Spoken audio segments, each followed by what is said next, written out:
At this point in history, virtually every human on this planet is enslaved, whether they know it or not. This is not the crude and primitive slavery of ancient times. It does not rely on whips and shackles to keep the oppressed in their place. These tools have been rendered obsolete by much more sophisticated methods.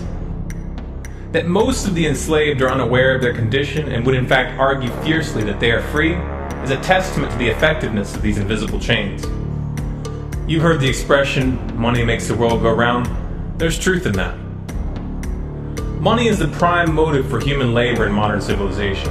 If you want food, shelter, and clothing, you must have money. And unless you're part of that tiny minority that has more money than they could ever spend in their lifetime, then you must work, beg, or steal for that money. That's why you get up in the morning and go to work, even if you hate your job.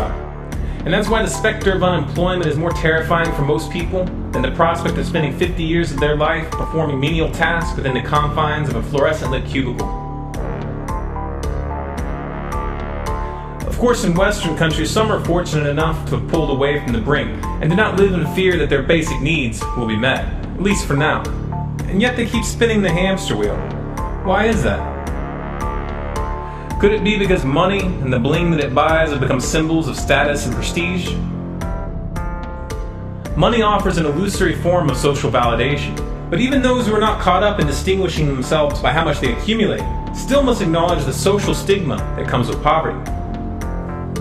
The combination of these primal motivators, the need for food, shelter, clothing, and social validation, is a very powerful force. It's enough to drive humans to engage in all forms of activity, even to the point of harming themselves or others in the process.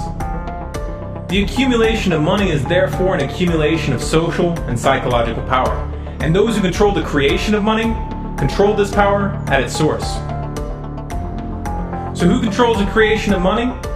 Well, in the case of the US dollar, it's not the government. This shouldn't be an earth-shattering revelation.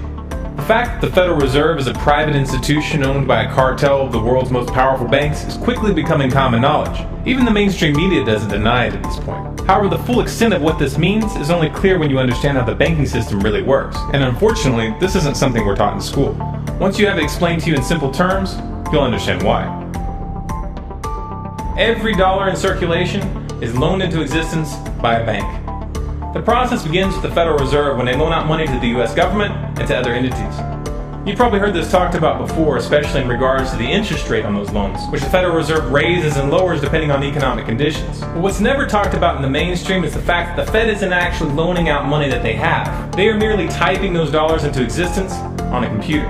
You may be inclined to believe that this money is based on some physical backing like gold, but you would be mistaken. The Federal Reserve hasn't owned any gold since the 1930s. The Federal Reserve does not own any gold at all. We have not owned gold since 1934. So we have not engaged in any gold swaps. When the Federal Reserve loans money to the US government gives the Federal Reserve government bonds in exchange. These bonds are simply written promises to pay back the money that was loaned to them with interest through taxation. So to be clear here, the government is taking out a loan from a bank that is creating that money out of thin air, and they're expecting you, the taxpayer, to cover that loan. The absurdity of this arrangement is even more obvious when you realize that up until 1913, the US government created its own money and had no need for a bank to play the part of a middleman. That new money loaned out by the Federal Reserve enters circulation through the banks, accumulates in the banks, and in the end the banks end up holding all the cards. Not necessarily for the reasons you may imagine. Contrary to popular belief, the majority of money in circulation isn't actually created by the Federal Reserve, but rather by the ordinary banks that businesses and individuals use for their checking, savings, and mortgages. How is this possible? Well, like the Federal Reserve, ordinary banks are allowed to loan out money that they don't have. There are, of course, restrictions. Banks are only allowed to loan out 10 times the amount of money that they actually have. So if Wells Fargo has $1,000, they can loan you $10,000, and they expect you to pay back that $10,000 plus interest. This is called fractional reserve banking. 75% of all money in circulation is created in this manner. Now, as bad as this may seem, this is really only the tip of the iceberg. Most banks structure payment plans so that for many years, you're paying almost nothing but interest, and only start paying down the principal gradually. The result of this strategy is that in most cases, you pay far more in interest when you purchase a house than the house itself is worth. So here's the real question. If all money is created through loans, where does the money come from to pay for the interest?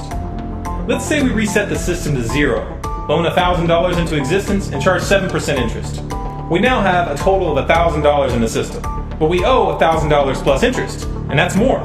The interest ensures that there's always more debt than money in circulation, because the money to pay the interest doesn't exist. Never has, never will.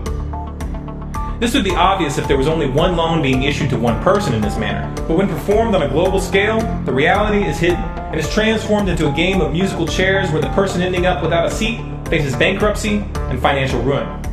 Because every dollar in existence is tied to a debt, this creates an unseen force that draws those dollars back to the banks, kind of like gravity attracts a physical object to Earth. The catch here is that it's the labor of the people that moves that money. Every hour that you work to pay back a loan or to keep the government from throwing you in jail over income taxes is an hour worked for the banks. The total receipts from personal income taxes just barely covers the interest on the national debt. And even the principal for that debt all ends up back in the hands of the banks. And remember, that bank created that money out of nothing. Once you understand that the money that banks loan out isn't actually an asset, but is in fact a piece of legal fiction, it should be clear that you're working for these banks for free. This is a cleverly disguised form of slavery. If you manage to pay your monthly payments, then you are a successful slave, and you are allowed to keep the material comforts that come with that status. But if for some reason you fail to make those monthly payments, then the bank or the IRS comes to take your house, your car, and anything else you have of value. And if somehow, even with this enormous financial advantage, the banks still get themselves into trouble, you, the taxpayer, will be forced to bail them out. No matter what, the banks win. To say the game is rigged is an understatement. You might be inclined to think that if you live outside the United States and you don't use dollars, then this situation has no bearing on your life. But you would be wrong. The dollar is both the world reserve currency and the only currency in which oil is sold on global markets. This is often referred to as the petrodollar status. This means that wherever you live, whether your country is an oil exporter or an oil importer, you are affected. If your country is an oil importer, then you are affected by the fact that in order to keep your country running, you have to acquire dollars. To acquire those dollars, you have to send goods and services to the United States or to someone else who did.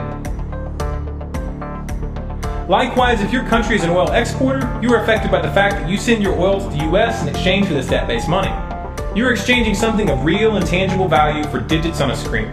And if for some reason the leadership of your country grows tired of this arrangement and tries to pull off the dollar, you'll quickly find the United States military at your doorstep ready to open up a can of democracy on you.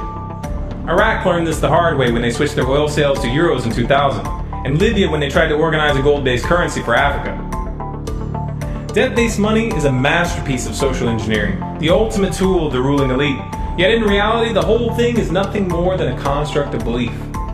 Our chains are the chains of the mind, and the path to freedom must also begin in the mind. If we want a better future for our children and grandchildren, then we must work right now to reach a critical mass of awakening. If this is a message you feel the public needs to hear, then be sure to like, favorite, and share this video through as many avenues as possible. If you want more videos like this, be sure to subscribe to this channel, Storm Clouds Gathering, on YouTube. For updates and bonus content, follow us on Facebook, facebook.com/StormCloudsGathering, on Twitter at Collapse Updates, and our website, stormcloudsgathering.com.